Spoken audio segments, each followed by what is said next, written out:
is not to put Melanie in jail, and I know that that's not a realistic goal, and even if it was, I wouldn't want to. First, let's get to know Melanie Martinez and Timothy Heller. Melanie shot to fame on The Voice, quickly becoming known for her distinctive style and dark music. Timothy Heller is a singer-songwriter who shared a close bond with Melanie. They were often seen together collaborating and supporting each other's careers. Melanie and Timothy were inseparable. Their friendship appeared solid, filled with creative collaboration and mutual support. Frequently shared photos and posts celebrating their bond, making it all the more shocking when the allegations came to light. Speaking out against my abuser ruined my life, and I'd like to talk to you about it. I'm going to be reading something I wrote. It's not particularly well written, but I just needed to collect my thoughts. Whether you know who I am or not, I ask you to please listen to my story. If you do recognize me, then you haven't heard from me in a couple of years, and that's because I was effectively run off the internet. You also may have heard that I admitted to lying, or that it was proven that I lied. Neither are true. Speaking out against my abuser ruined my life. Here's how I got to that point. During the Me Too movement, I chose to speak out against a former friend who had essayed me. I was young, naive, and could never imagine how this would end up affecting my life. I believed that as long as I told the truth, things would turn out alright. I was very wrong. After my initial statement, describing in detail what happened, my abuser issued a statement in response. She used the sentence, "She never said no to what we chose to do together." While I did say no, in many different ways, this sentence was actually quite validating for me to hear. She clearly didn't understand how consent works, and she admitted that something took place between us. I wish it ended there. I made the mistake of doing an interview with Daily Mail. While being interviewed, they asked for more specific details, like when the incident took place. It'd been around 2 years prior, so I didn't remember the exact date. What I did remember was a picture I took the next day. I went back in my camera roll, found the picture, and told them the day of the incident was the day before. Unfortunately, I was wrong. The picture in my camera roll appeared multiple times. I can't explain why. When the interview came out, her fans went back in her posts to that date to find that we were in different states. If you've never heard my story before, you might at this point wonder, why would that matter? She admitted something between you took place in her statement. I agree, and this is just one of the parts that drives me crazy. After this discovery, she released a second statement, in which she thanks her fans for researching the timeline and analyzing past Instagram posts which reveal my false statements. Unfortunately, this was enough for 99% of her fans to take what she said as truth and deem me a liar. The complete contradiction of her statements meant nothing. The events after this are so much and so overwhelming, it's hard for me to recount. She ended up releasing essentially a diss track about me, with lyrics perpetuating the idea that I lied about all of this for fame. I was a small musician at the time, and after speaking out, gained tens of thousands of followers. While there were some supporters, the majority of the followers were people who actively hated me. I suddenly had thousands of hate accounts dedicated to me, thousands of dislikes and negative comments on all of my music, and completely ridiculous fabricated stories of me being posted online. I really hoped it would die out and people who liked me would stick around and I'd be able to move on with my career, but it never died. Anything I attempted to do was infected with this story. Googling me results in many first-page results calling me a liar. The people who hated me took it upon themselves to ruin every opportunity for me. Partnerships with brands, modeling opportunities, they were all flooded with comments saying I lied about SA. In addition to this, my home address, phone number, and family's phone numbers were all leaked. I became so discouraged with my own music career, I essentially stopped. I started doing SW in attempts to regain some autonomy, but that was taken from me as well when people who hated me hacked the account. I was just trying to move on. My adult content was being spread and mocked by the people who hated me. Every single one of my social media accounts was hacked, including my email. The only thing they didn't get into was my bank account. I was given the classic fuck the haters advice, but until you're bombarded with the amount that I had to endure, you really can't imagine how it would affect you. It was just so much louder than any amount of support I was receiving. As you can imagine, my mental health was and is majorly affected by this situation. And while I wish I was the type of person with the confidence to say fuck the haters and stick it out, I'm just not. I'm sensitive and not self-confident and never have been. And this made it so much worse. It got to the point where I could no longer put up with the abuse. Holding on to this public image was no longer worth the pain, and I deactivated all of my public accounts. In doing this, I also saw this as completely giving up on being a musician. I couldn't put myself through the public scrutiny anymore. So that's where I've been the past couple of years, in private. It was a huge relief to no longer be bombarded with the amount of hate I was receiving every day, but now I'm stuck with the after effects. I imagine every day the life that I could have lived if this all hadn't happened. Would I be the musician I always wanted to be? It's kept me in a complete freeze state. I won't go into too much detail about how much I've been suffering the past couple of years. Frankly, it's embarrassing. I wish I could move on, but I've never wanted things to be over more than I have now. I've been in partial hospitalization programs and attempted to regain any semblance of confidence and hope for my life, but I can't shake that this is the wrong timeline for me. I didn't do anything wrong, I spoke the truth. If you're familiar with my story, you may have also heard that I admitted to lying, and I can assure you that never happened. There were photoshopped images spread around of a confession that never happened because I have nothing to confess. I never lied. You may have also heard that I accused other celebrities of this, which I can promise you never happened either. There's so many other terrible things that people have made up about me that I'm not going to dissect and defend right now. But I was successfully gaslit into thinking I was a bad person who deserved this. I'm so scared to speak out about this again. There's a high possibility that I won't receive any support from this, and people who hate me will target me again, and I go back into hiding.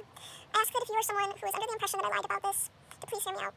Please think about her contradicting statements. Please realize that there's no one on earth who knows what happened that night besides me and her. And even the smallest possibility that I could be telling the truth should be enough for you to not want to risk ruining an innocent person's life in this way. I'm completely exhausted from begging people to believe me for years now. I'm not sure what I'm hoping will come from this. It's gotten to be quite humiliating to beg people to care. But if you haven't heard my story before, thank you for hearing me, and I could really use your help in rewriting the false narrative of who I am and what happened to me. On December 4th, 2017, Timothy Heller took to Twitter with a powerful and detailed post. She wrote, "When I wrote this story about my assault, I initially wasn't going to name the abuser, but I think it's important for you all to know this is about Melanie Martinez. I have kept this secret for years, convincing myself that it wasn't a big deal and I wasn't hurt by it. The thought of accepting that my best friend raped me seems insane. Even typing that doesn't feel real to me. I started telling the story to those closest to me as somewhat of a joke. Haha, can you believe this crazy night? But I began to get responses I wasn't expecting. Concerned ones. It's hard to say someone you loved raped you. Someone you still love. The thought of writing this and having the world see it terrifies me, especially because of who this person is. This was my best friend. She took me in, which I was so grateful for. I felt like I owed her my life. My life began to revolve around hers. I had my own problems, but if I could focus on her life, I could put off dealing with my own inner turmoil for just a bit longer. Some of her fans became my fans, but their loyalty never strayed from her. They are dedicated, she's perfect, to the public she can do no wrong. She's there for her fans, she gets it, she's different. When faced with a friend who really needed help though, I can honestly say she let me down completely. During the most difficult time in my life, my rock bottom, her power and control over me grew, and I was silenced. While being open about realizing how much help I needed, I was made to feel guilty. I had to apologize for having an extreme panic attack, where I thought I was going to die, because it ruined her night. Endless incidents like this, I had to become a problem. Yet through it all, I loved her. Codependency works in a lot of strange ways. In my relationship with this friend, I was dependent on helping her with her life. As soon as I needed a small bit of focus and support from my best friend, there was nothing for us to relate to about each other. Our friendship was about her. The power she had over me grew into me having a very hard time saying no to her. I would do almost anything for her. One night during a sleepover, she had become increasingly interested in my sexual preferences. As someone who had previously been through sexual abuse, sex is hard for me to talk about. I was obviously uncomfortable, but she was my best friend, so I tried to be open about it. The conversation never seemed to end though. I had work very early in the morning. She began asking me while in bed if I would have sex with her. While being incredibly uncomfortable by this offer, I attempted to laugh it off. I had a boyfriend at this time, and she knew that. He doesn't have to know, it's not a big deal. It went on for hours, asking me why I didn't want to, that it would be fun. I repeatedly said no. I had work in the morning. I just wanted to sleep. I was exhausted. I attempted to sleep, but was kept up the entire night by my best friend begging me to sleep with her.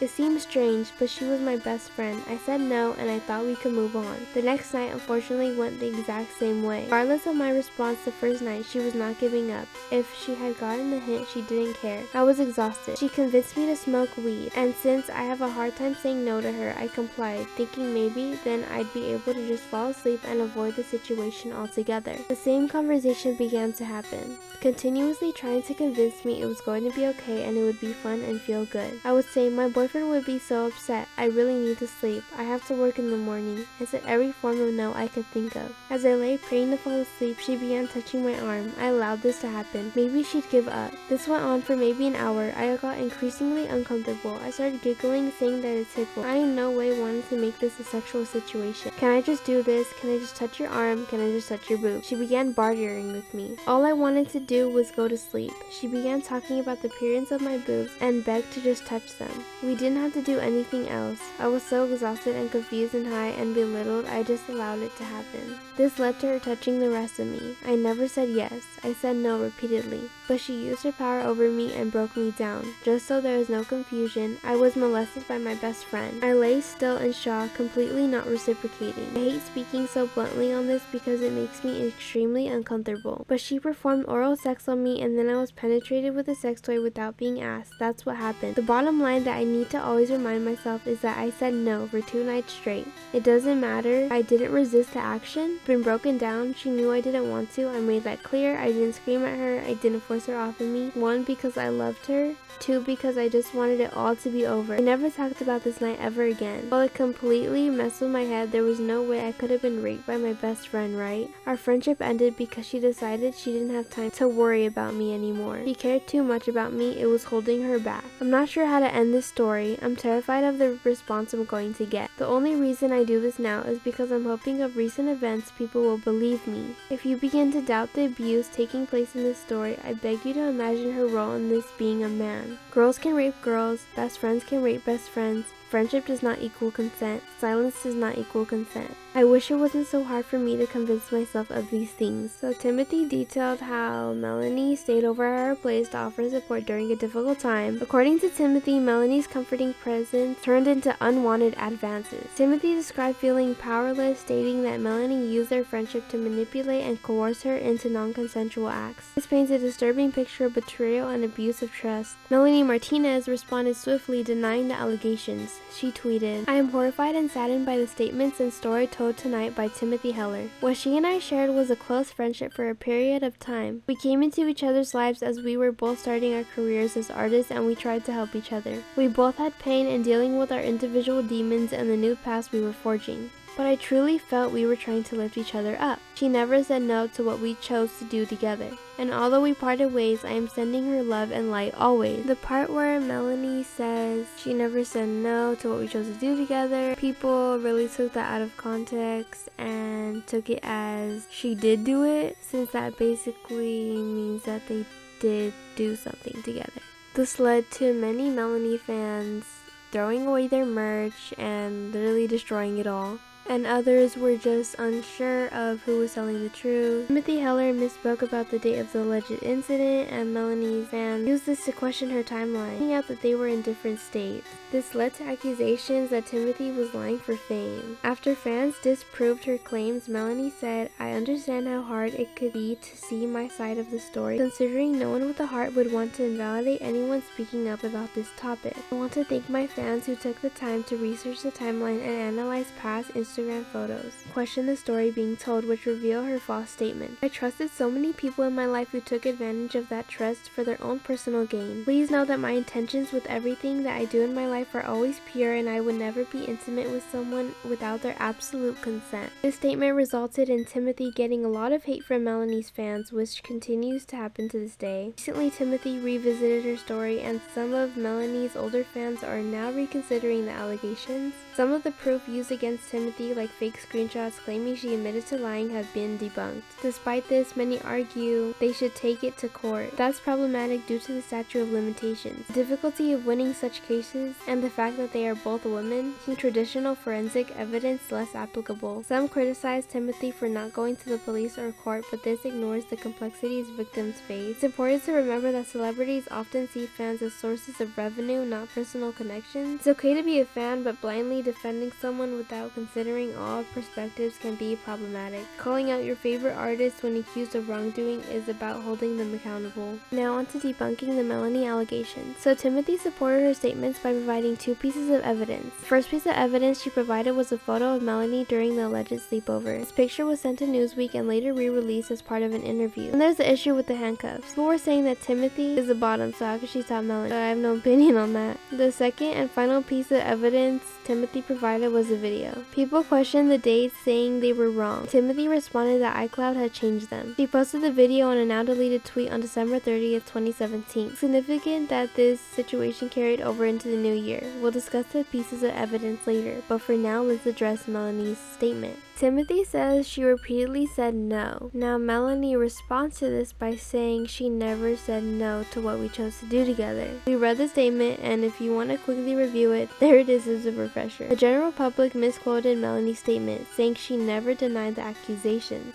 They took the "she never said no" part out of "she never said no to what we chose to do together." Melanie claimed they had consensual sex, but this never specified a date. This is crucial. Melanie says it was consensual, while Timothy says it was not. This is the core of the issue. Melanie released solely on SoundCloud a third and final statement on December 22nd, 2017 through the song Piggyback. In the lyrics of Piggyback, it says, "I'm so done with playing piggyback, oh oh, swear to God I wish y'all all the best, oh. You're lying your way to try to gain a piece of me when you could never come close, cause I know my destiny. I worked hard for my shit, put my love in this shit. Now you're trying to kill my name for some fame. What is this? Tried to help you do your shit, encouraged you to work on it, was a good friend, and you used that to your advantage." This song served as her final statement on the matter. As we know, her music reflects her emotions and story, so I feel Piggyback was her final word on the situation. I don't think she needs to say any more than that. In Timothy's recent video, she didn't bring any new information to light. It was essentially a reiteration of what she had already said. This happened, I've had a hard time, and no one believes me. I don't think Melanie needs to reiterate everything she's already stated. On December 5th, 2017, 17th, the day after Melanie's statement, Timothy did an exclusive interview with Newsweek addressing the allegations. If anyone wants to read it in full, I'll leave the link below, but I don't think it's really necessary. But this is the presumed timeline of the events presented by Timothy in the article. The night of June 24th, the first sleepover occurred after Melanie came back from a concert in New York and returned to LA. The second night, June 25th, Timothy alleges that Melanie coerced her into doing things. In the Newsweek article, it says, according to Heller, Martinez pressured her into sexual contact on June 25th, 2015. Heller said Martinez pried for information on her sexual preferences and suggested they play a flirtatious game with handcuffs. I was laughing along at first, Heller said, but Melanie was so serious. Now let's play this clip back.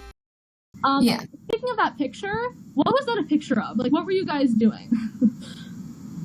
With me wearing her wig? Yeah, or no, the one with the handcuffs. What's that? Oh, okay. So that day we had gone to a thrift store and there was just this like silly like old like kit that was like a feather tickler and like handcuffs and like those dice that say like kiss leg and those things. And I was like, oh my god, that's so funny. Like, let's get it, you know? But then we started playing it and I was like doing funny rolls on the dice, you know, like lick, elbow. But then she like, you know, wanted to do things on. So it seems like it was your idea, Timothy. On June 26th, the day after the second sleepover, Timothy claims the incident happened.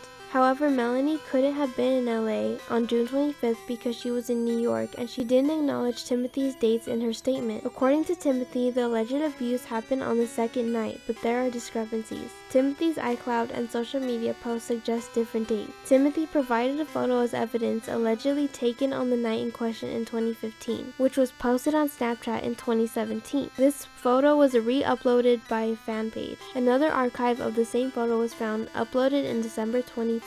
The photo was posted on Melanie's Instagram on May 6, 2015. Timothy's timeline seems off, as Melanie posted the photo on May 6. Timothy also shared an iCloud video as evidence, posted on Twitter on December 30th, 2017. In an interview, Timothy gave a contradictory response about Melanie's hair color during the sleepover. She said Melanie wore wigs, making it hard to determine the timeline. Timothy and Melanie were friends until late 2016 or early 2017, when Melanie allegedly cut ties with Timothy on the advice of her sidekick Raven. When did the friendship end? Like, was it earlier this year or was it more like 2016?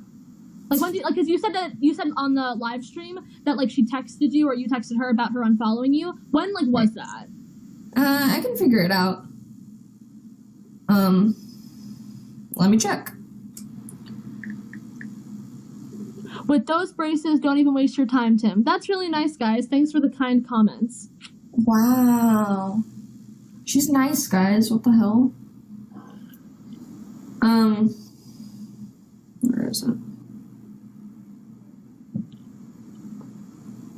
It was in October. Must have been of 2015. October 2015. Oh, so you guys were well, because a lot of people have been posting some of the recreation pics, and like some of them were for. Oh wait, no, sorry. It's gotta be 2016 then. Yeah. Okay, that's what I thought. Yeah. Oh god. Now they're gonna quote me. Everyone's gonna be like, "Oh, well, you can't even remember that." So, guys, I'm sorry. I forget what day it is. That's true. I understand that. Do you think that you'll talk to Melanie about what happened? Or you think you're just gonna leave it at nothing? I'd rather not talk to her. I've had some pretty, like, I don't know, heavy conversations with her, and when she dumped me, it was honestly a really cruel, long conversation that really hurt me, and I can't imagine having a constructive conversation with her at this point. This might have felt hurtful to Timothy, potentially leading to retaliation. Timothy's account of events and the timeline is murky and inconsistent. So I'm just gonna say it again, because again, I'm sorry some of these are repetitive. So you think that Mel's healer is, like, when she tried to say you should talk to them, you think that's kind of BS? Do you think? Yeah. I mean, I think that she has this, like, God complex that she has to, like, fly in and save me because I'm the one who's mentally ill, when she hasn't really struggled with mental illness ever in her life. and she just, I don't know, tries to be this like savior for everyone. And after I've had, 2 years of weekly therapy and I'm on medication, like, I'm good, like I did that for myself, and I don't need her to come and recommend me this healer that's gonna look into my past lives. Like, I'm good, G. Did she recommend that to you because of what happened? Or I don't know. I really don't know. When she sent it, she says that she saw that more vague tweet that I had, and that she got worried about me. And a month ago? Was this a month ago that this happened? Or was this a while back? A month ago when she saw the tweet and tried to contact me and Mikey. Oh. So you did talk to her a month ago? No, I didn't respond. Oh, she tried to call me and I hung up, and then Mikey got the text messages, but we never responded. Oh, and that's when you blocked her, basically? Right. Okay. And Mel hasn't texted you, from what you know of since then?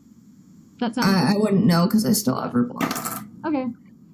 Conflicting with Melanie. Despite the murky timeline, Timothy insists on the events happened from June 24th to June 26, 2015. They remained friends and interacted publicly until 2017. There are conflicting reports and the exact timeline remains unclear. Posts on social media support that Timothy and Melanie were friends throughout 2015, including after the alleged incident. Timothy's Instagram posts from 2015 provide further context. Here's her dressing up as Melanie. The evidence and timeline provided by Timothy have discrepancies, making the situation complex and unclear. Okay, so here's another old tweet by Timothy Heller. When you follow someone because they're in the industry and you want them to hear your song, but instead they slide in your DMs with hey. It's clear that Timothy wanted to gain prominence in the music industry, but that doesn't necessarily prove that her reason for making the essay allegation is motivated by that. There were 2 tweets on the same day. Melanie alleged that she tried to contact Timothy and her boyfriend, which resulted in both of them blocking her. Timothy said, "I'm not ready to talk yet. What if I have my own story of abuse, but I'm scared it will ruin the person's life?" She thinks she tried to keep the story from coming out. So they're saying that Melanie reached out to them. Timothy mentioned, "I started sobbing when I saw Mel was calling me and I blocked her." What if Melanie was just trying to check if Timothy was okay? What if she didn't even think Timothy was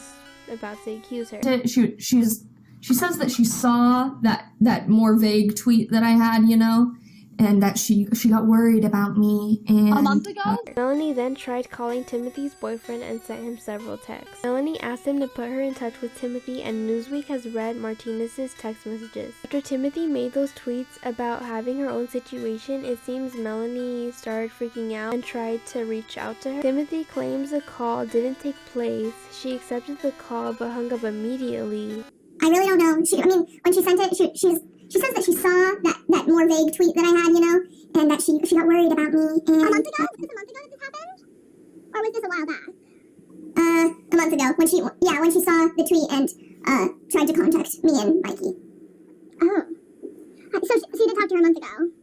No, I didn't respond. She tried to call me and I hung up, and then Mikey got the text messages, but we never responded. Did she block her or not take the call, or did she just hang up? Newsweek says Melanie called, Timothy cried, declined the call, and blocked the number. Because Timothy blocked her, Melanie called the boyfriend, who also didn't take the call. So there's a lot of conflicting information here. So you think Melanie's suggestion to talk to Timothy and her boyfriend is BS. Timothy is trying to out-victim Melanie by saying she has been through therapy and is on medication. Both being in therapy proves they both have mental health struggles. Melanie's suggestion to talk to her healer was meant to help, not undermine Timothy. Timothy's vague tweet about having a situation led Melanie to reach out as a good friend. Timothy then took offense, questioning Melanie's motives and mental health struggles. This back and forth continues with conflicting statements and misunderstandings. Melanie is legally presumed innocent until proven guilty under California law. However, the Me Too movement and Timothy's recent video push for believing all victims based on their word because victims have often been dismissed in the past. Timothy was aware that Melanie had feelings for her, and their prior dialogues and interactions before the sleepover contradict some of her current statements. Timothy's boyfriend was out of town during the alleged incident, and both Timothy and Melanie were dating other people at the time. So Timothy says she didn't want to put Melanie in jail. My goal is not to put Melanie in jail, and I know that that's not a realistic goal, and even if it was, I wouldn't want to. It's not what I did this for. Yeah. It's not like fucking Melanie, like, stabbed Timothy. It's like, it's really fucked up, but rape isn't always holding someone down and doing something. It's like a mental thing. It's an abuse of power, and people who don't know that need to read more about this.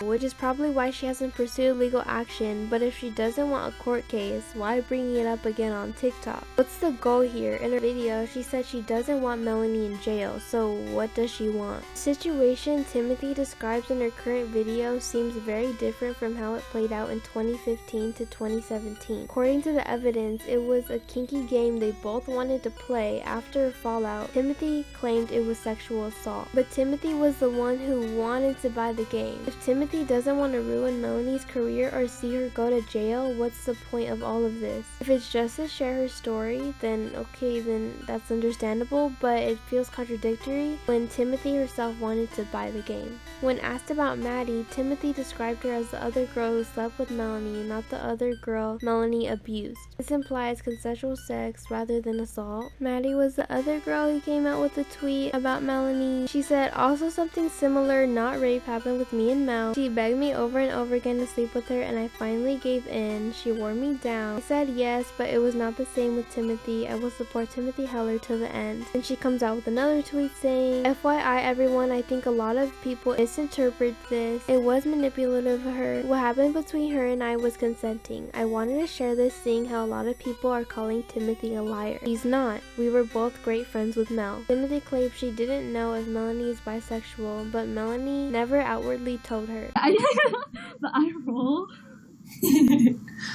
This is a question I have. Do you know if Melanie is bisexual? I've gotten this so many times, like, because she did stuff to you, and someone else that she was friends with came out saying that she slept with her because Melanie was, like, trying to. Right. You know, I don't know. She has never outwardly told me that.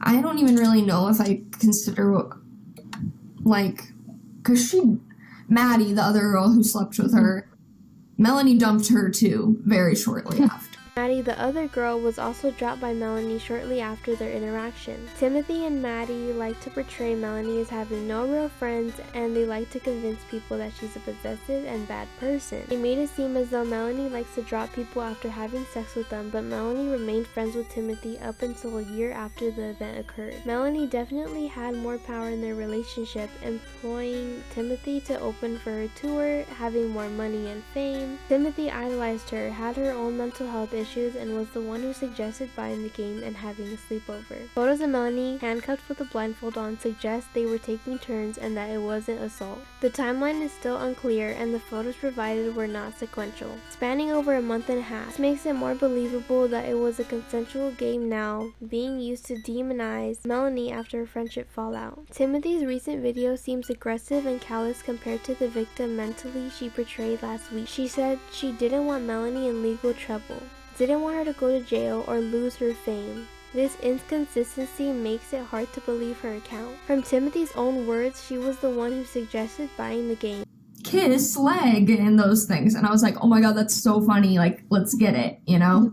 Yet in her 2017 account, she said she was in bed trying to sleep when it all happened. This contradiction makes it hard to believe her story. So am I going to drop Melanie Martinez? No, because Timothy herself said she didn't want that to happen. Seems like a consensual game now being used to demonize Melanie after their fallout. And the extra stories involving Billie Eilish and others don't change the core issue. If Timothy had provided more context in her video, it might be worth reconsidering. But with so much evidence disapproving her claims, it's hard to believe her. That's my opinion. Now, I was almost done with this video until I saw this other video of her. Let's play it. I don't think that her career's been rising steadily since I first talked about it. I don't think there ever would have been a good point, or an appropriate point for me to do it. That's not what I was waiting for. I was desperate to say something. I was doing really badly, and it was, I don't know, it was really, really hurting me. I don't have any plans to release music, so please don't think that's what this is about. Yeah, if that's what you think this is, there's not gonna be any music. Maybe someday, but, I do appreciate the accounts made to support me and informing people of my story. I just don't really want to contribute to this violent stan culture, if you know what I mean.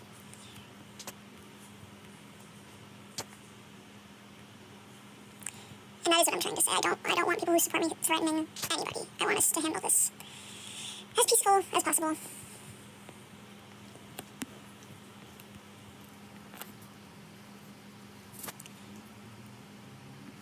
And to other victims who've gone through something similar, I really hope that you know that I see you, and I hope you don't feel invalidated by what these other people are saying. I know that can be hard to see, but I hope that me saying something shows you that you're not alone and you are valid. Whether you have proof or not, whether you went to the police or not. Okay, so she says she wants the situation handled like as peacefully as possible, but what does she really want? I mean, Melanie already gave out her statements. Does she want a public or private apology? Does she want money? Does she want for her to stop making music? Like, this is a genuine question, because how is she gonna get justice if she's not locked up, if she's doesn't get anything out of it? Like, what is she doing? I don't know, maybe just to readdress it. You just want her career to go down, because every time she comes out with this, it's when Melanie is at the top of her career, when the Crybaby album came out, now when the Portals album came out. She's on tour right now.